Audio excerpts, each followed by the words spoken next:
Hello Earthlings, Alien Moto Garage here. Today we're here to talk about the decline of Harley Davidson motorcycles and 5 things that they can do to turn things around.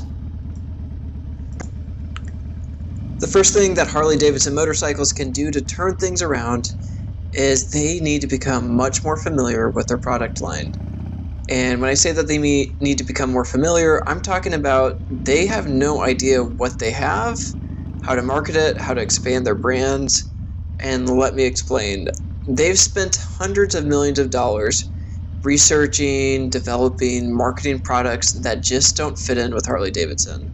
I'm talking about the Livewire. I'm talking about their attempts at expanding into markets like India, which is dominated by 500cc engine bikes.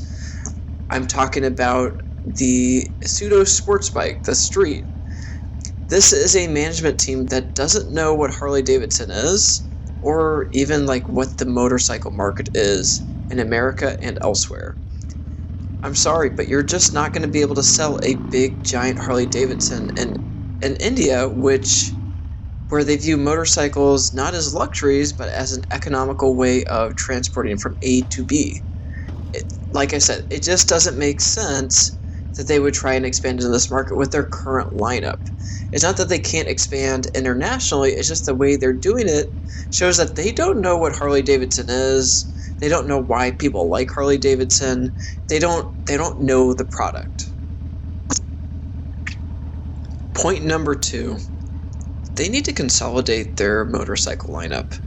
They have like 20 cruisers, 20 baggers, half a dozen Sportsters. It's just way too many. They don't need that many. And when you talk to people who are familiar with Harley Davidson, they don't even know their full lineup. Dealerships don't even know their full lineup, much less new riders who just get into Harley Davidson. It really is a mess on their website. It's a mess how they organize their motorcycle lineup. They need to consolidate it, simplify it. We don't need 20 varieties of a cruiser.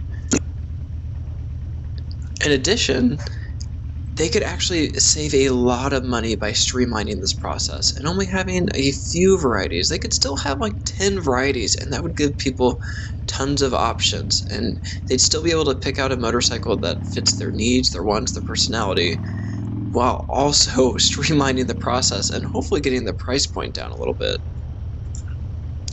Point number 3, Harley Davidson needs to expand their current lineup. And I know this might seem counterintuitive and contradictory to point number 2, but again, let me explain. Harley Davidson could absolutely expand what they offer in terms of motorcycles. Not everything needs to be a 700-pound, 1600cc motorcycle. They could absolutely have different varieties. They could have classic bikes that they bring back from the 60s and 70s with, smaller frames, smaller engines, cool designs. They've done this a little bit with the Harley 48 and the Harley Sportster 72 a few years back, and they've been really big successes. What's stopping them from just bringing back motorcycles from the 60s and 70s that offer something a little bit different than what they have now? I think this would be a really good idea. But this is just one example of something that they could do that would fit with their current lineup while also expanding what they offer, maybe even marketing to new riders. A lot of younger riders are really into retro cruisers and cafe racers. What better way to capitalize on that than bring out some retro bikes from the 60s and 70s with modern engines and modern frames? Point number 4. They absolutely need some more motorcycles for beginners to start with. The best beginner bike they have right now is an Iron 883, and it's almost 600 pounds. It's also got a really, really responsive engine that is not, conducive to new motorcycle riders. This is something that you wouldn't find in a motorcycle safety foundation course. This is just not something that you would ride. I think that Harley Davidson absolutely needs to offer more products and not just for experienced riders. And I know a lot of people start on the 883, but Personally, for me, I'm a smaller kind of guy. I don't think I would have been able to start on that bike. I think most people wouldn't be able to start on an 883. If you're a bigger guy, or maybe you've had some other kind of like dirt bike experience or something like that, maybe the 883 is fine. But if you are fresh into motorcycles, an 883 is a lot to handle. So they need to expand what they can offer in terms of new riders. Get people onto Harley Davidson motorcycles. Who cares if it's a 600cc? Who cares if it's not their bread and butter cruiser slash baggers?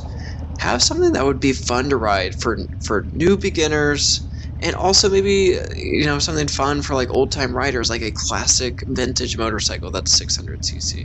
Something I talked about in the last point. They could absolutely come up with something that would be not only like they would fit the needs of current riders, but it would also be a throwback to older times at Harley Davidson. That would be awesome.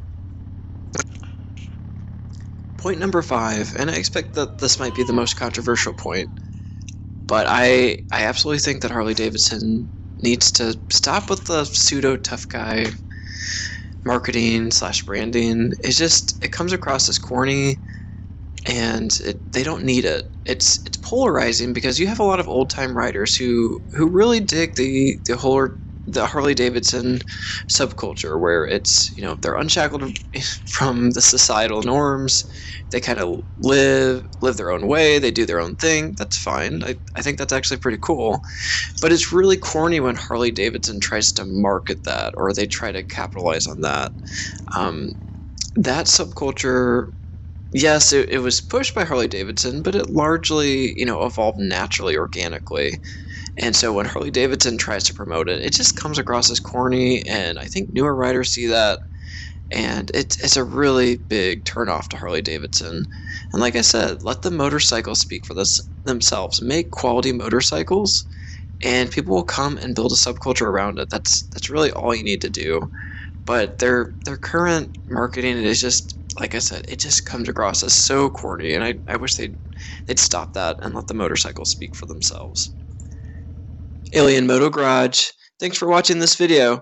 If you like this content, subscribe and like the video. Thank you.